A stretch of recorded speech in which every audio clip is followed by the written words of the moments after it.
സുഹൃത്തുക്കളെ, എല്ലാവർക്കും നമസ്കാരം. ഇന്നത്തെ ചിന്താവിഷയമാണ് പരിണാമ സിദ്ധാന്തം പരമാബദ്ധം. ഇപ്പോൾ നമ്മുടെ സ്കൂൾ പിള്ളേരെ പഠിപ്പിക്കുന്ന പരിണാമ സിദ്ധാന്തം വാസ്തവത്തിൽ പൊട്ടത്തെറ്റാണ്. അത് നമ്മൾ പലരും മനസ്സിലാവാഞ്ഞിട്ട് ഇത് തുടരുകയാണത്. അപ്പോൾ എന്താണ് അതിൻ്റെ തെറ്റുകൾ, എന്താണ് അതിൻ്റെ ശരി എന്ന് നമ്മൾ വിശദീകരിക്കാം. ഇതിന് പ്രധാനമായിട്ട് 5 കാരണങ്ങളാണ് ഞങ്ങൾക്ക് ചൂണ്ടിക്കാണിക്കാനുള്ളത്. ഒന്നാമതായിട്ട്, ഈ പരിണാമ സിദ്ധാന്തം ശരിക്ക് ഭാരതത്തിൽ മാത്രമേ പഠിപ്പിക്കുന്നുള്ളൂ, വിദേശത്ത് എവിടെയില്ല. ഇപ്പോൾ എൻ്റെ ഒരു ബന്ധുണ്ട് ഇംഗ്ലണ്ടിൽ. അദ്ദേഹം പറയണത് എന്താ വെച്ചാൽ, അവിടെ നിന്ന് ഇംഗ്ലണ്ടിൽ എവിടെയും പരിണാമ സിദ്ധാന്തം പഠിപ്പിക്കണേ ഇല്ല.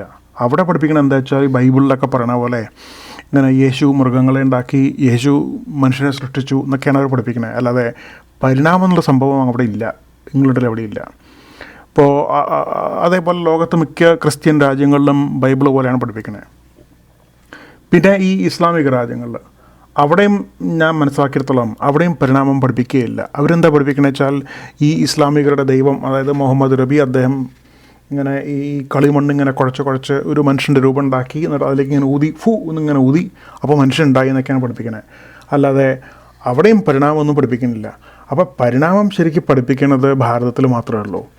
അപ്പോൾ ഇത് തീർത്തും തെറ്റാണ്. അപ്പം നമ്മളിങ്ങനെ പുറം രാജ്യമായിട്ട് വലിയ കണക്ഷനൊന്നും ഇല്ലാത്തതുകൊണ്ട് നമുക്കൊന്നും അറിയാത്തതാണ്. അപ്പോൾ ഇതെല്ലാവരും മനസ്സിലാക്കേണ്ട കാര്യമാണത്.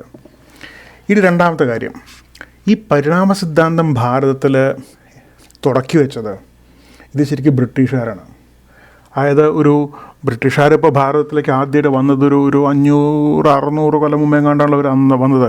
ഈ കോഴിക്കോട് വന്നവർ കപ്പലിലിറങ്ങി, കാപ്പാട് ബീച്ചിലിറങ്ങി, കുറേ നാട്ടുരാജാക്കന്മാരുടെ യുദ്ധം ചെയ്തു എന്നൊക്കെയാണ് നമ്മൾ ചരിത്രത്തിൽ പഠിച്ചിട്ടില്ലേ. അപ്പോൾ അങ്ങനെ വന്ന അവരുടെ തലവനായിരുന്നു ഈ മക്കോളെ എന്നിട്ടൊരു പ്രഭു ഉണ്ടായിരുന്നു, വലിയ പ്രഭുവാണ് മക്കോളെ പ്രഭു. അപ്പോൾ അദ്ദേഹമാണ് ഇവിടെ ഇറങ്ങിയപ്പോൾ കണ്ടതെന്ന് വെച്ചാൽ, ഭാരതം മുഴുവൻ ഭയങ്കര സംസ്കാരമാണ്, ഭയങ്കര അറിവുണ്ട്, ഭയങ്കര പഠിത്തമുണ്ട്, നല്ല വിജ്ഞാനമുണ്ട്, ഗവേഷണമുണ്ട്, ശാസ്ത്രമുണ്ട്, എല്ലാം ഉണ്ട് ഇവിടെ ഭാരതത്തിൽ.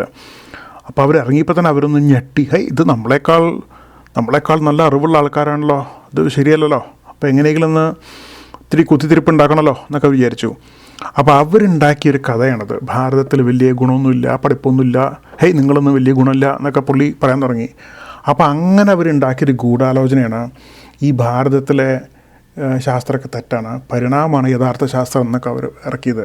അപ്പോൾ ഇത് വെറുതെ നമ്മളിങ്ങനെ കുറ്റപ്പെടുത്തി നമ്മുടെ ഈ ആത്മധൈര്യം ചൊറക്കുക എന്നായിരുന്നു ഇവിടെ ഉദ്ദേശം. അപ്പോൾ ഇതിനെക്കുറിച്ചൊക്കെ നമ്മുടെ ഭാരതീയ വിചാര കേന്ദ്രം, നമ്മുടെ സംഘടനയുണ്ടല്ലോ തിരുവനന്തപുരത്ത്, അപ്പോൾ അതിനെക്കുറിച്ചൊക്കെ ഗവേഷണം നടത്തി കുറേ പുസ്തകങ്ങളൊക്കെ ആക്കിയിട്ടുണ്ട്. അതായത് ബ്രിട്ടീഷുകാർ ഈ മക്കോളെ പ്രഭു 500 കൊല്ലം മുമ്പ് ഉണ്ടാക്കി വെച്ചതാണ് ഈ പരിണാമ സിദ്ധാന്തം, ഇതൊക്കെ തെറ്റാണ്, ഇത് നമ്മൾ തുടരരുത് എന്നൊക്കെ പറഞ്ഞ് ഗവേഷണമൊക്കെ നടത്തിയിട്ടുണ്ട്. അപ്പോൾ അതാണ് രണ്ടാമത്തെ പ്രധാന പോയിൻ്റ്. ഇനി നമുക്ക് മൂന്നാമത്തെ കാര്യം, ഈ പരിണാമ സിദ്ധാന്തം എന്ന് വെച്ചാൽ ഭാരതീയ തത്വചിന്തയ്ക്ക് എതിരാണത്. അതായത് എന്താ പറയാൻ കാരണം വെച്ചാൽ, ഇപ്പോൾ നമ്മുടെ ശാസ്ത്രം ഇന്ന് കണ്ടുപിടിക്കണ ഈ ആറ്റം ബോംബോ അല്ലെങ്കിൽ ശാസ്ത്രം കണ്ടുപിടിക്കുന്ന ടെലിവിഷനും ഇതിങ്ങനെ പലതും പണ്ട് 1000-10,000 കൊല്ലം മുമ്പ് ഭാരതത്തിൽ കണ്ടുപിടിച്ചിരുന്നതാണല്ലോ. അപ്പം നമ്മുടെ ഓരോരോ കണ്ടുപിടുത്തങ്ങളും ശാസ്ത്രം ഇന്ന് കണ്ടുപിടിക്കണോ, എന്നിട്ട് അവർ പേര് മാറ്റിയിട്ട് ഇംഗ്ലീഷിലൊക്കെ ഓരോ പേര് വെക്കണോ, എന്നിട്ട് പറയുന്നത് ഞങ്ങൾ കണ്ടുപിടിച്ചു എന്ന് പറയും.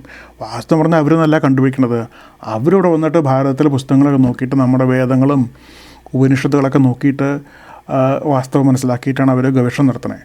അപ്പോൾ നമ്മുടെ ശാസ്ത്രത്തിലൊന്നും ഇങ്ങനെ പരിണാമം എന്നിട്ട് സംഭവമില്ല. നമുക്കുള്ള എന്താണ്, ഈ ത്രിമൂർത്തികളാണ്.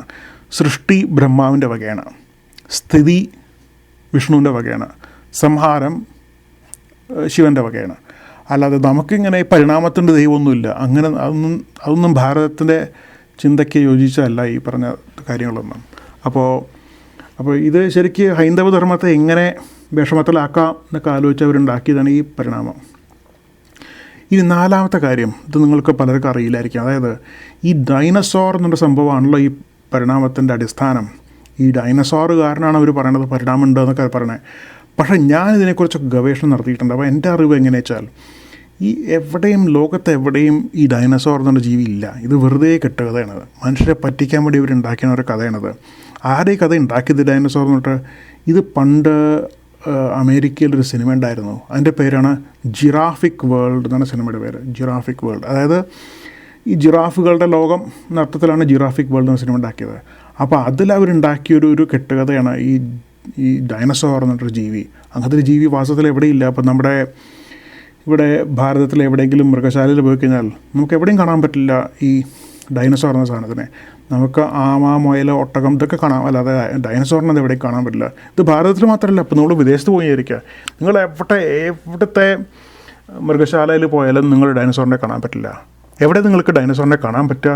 ഒരു സ്ഥലത്ത് കാണാം. അതെവിടെ വെച്ചാൽ നമ്മുടെ ഈ പിള്ളേരുടെ ഒരു ചാനലുണ്ടല്ലോ, ഈ പോഗോ TV അല്ലെങ്കിൽ ഹംഗാമ TV എന്നൊക്കെ പറഞ്ഞിട്ട് പിള്ളേരുടെ ഓരോ ടെലിവിഷൻ ചാനൽ, അതിൽ മാത്രമേ കാണുള്ളൂ ഡൈനോസർ. അതായത് ഇത് വെറുതെ പിള്ളേരെ പറ്റിക്കാനുള്ളൊരു കഥയാണ്, അല്ലാതെ നമ്മുടെ സ്കൂളിൽ പഠിക്കേണ്ട വിഷയം നല്ലത്.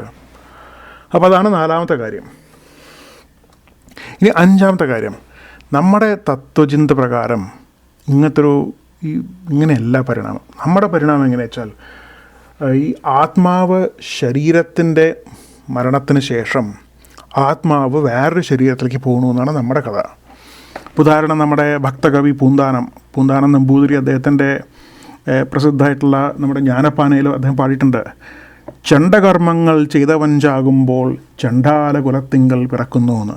അതായത് നമ്മൾ നല്ല കാര്യങ്ങൾ ചെയ്തു കഴിഞ്ഞാൽ നമ്മൾ മരിച്ചാൽ നമ്മൾ നമ്പൂതിരിയോ അല്ലെങ്കിൽ രാജാവോ അങ്ങനെയുള്ളതൊക്കെ മാറും. നമ്മൾ ചീത്ത കാര്യങ്ങൾ ചെയ്താലോ നമ്മൾ മരിച്ചാൽ വല്ല പാണനോ പറയനോ ചണ്ടാലനോ അങ്ങനെ എന്തെങ്കിലുമൊക്കെ ഒരു പട്ടികവർഗം പോലെ എന്തെങ്കിലുമൊക്കെ വരും. അതായത് നമ്മുടെ ജാതി തീരുമാനിക്കേണ്ടത് നമ്മുടെ കർമ്മം പോലെ ഇരിക്കും. അതാണ് നമ്മുടെ തത്വചിന്ത, അതാണ് നമ്മുടെ പരിണാമം. അപ്പോൾ അങ്ങനെയാണ് പരിണമിക്കുന്നത്. നല്ല കാര്യങ്ങൾ ചെയ്യുമ്പോൾ ഇങ്ങനെ ഉയർന്ന് ബ്രാഹ്മണനാവണം, അതാണ് നമ്മുടെ പരിണാമം. ചീത്ത കർമ്മങ്ങൾ ചെയ്ത ആൾക്കാർ ഇങ്ങനെ ചുരുങ്ങി അവസാനം ഇങ്ങനെ ഈ പാളനം പറയണൊക്കെ ആയിട്ട് അവസാനം മുന്നേ പോയിട്ട് പട്ടി, പൂച്ച, തേള്, ഓന്തോ എന്നൊക്കെ പറഞ്ഞ പോലെ ഇങ്ങനെ പരിണമിച്ചാണ് പോകും. അതാണ് നമ്മുടെ പരിണാമം. അപ്പോൾ അതാണ് ശാസ്ത്രം ഇന്നും കണ്ടുപിടിച്ചുകൊണ്ടിരിക്കുന്നത്. അപ്പോൾ അതിനെക്കുറിച്ചാണ് നമുക്ക് യഥാർത്ഥ ഗവേഷണം വേണ്ടത്. അല്ലാതെ ഈ കുരങ്ങൻ മാറിയിട്ട് മനുഷ്യനായി എന്നൊക്കെ പറഞ്ഞാൽ ഇതൊക്കെ വെറുതെ നമ്മളെ കളിയാക്കണം. അങ്ങനെയൊന്നും അതൊന്നല്ല വേണ്ടത്. അപ്പോൾ അതൊക്കെ സ്കൂളിൽ നിർത്താക്കുക വേണ്ടേ.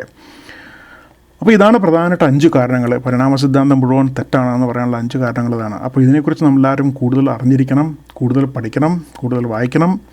ഞങ്ങളുടെ ഫേസ്ബുക്ക് പേജും ഞങ്ങളുടെ വീഡിയോകളും നിങ്ങൾ കാണൂ, നിങ്ങൾ ഷെയർ ചെയ്യൂ, കൂട്ടുകാർക്ക് എല്ലാവരും മനസ്സിലാവട്ടെ. അപ്പോൾ അത്രയും പറഞ്ഞുകൊണ്ട് ഇന്നത്തെ പ്രഭാഷണം നിർത്തുന്നു. എല്ലാവർക്കും നന്ദി, നമസ്കാരം.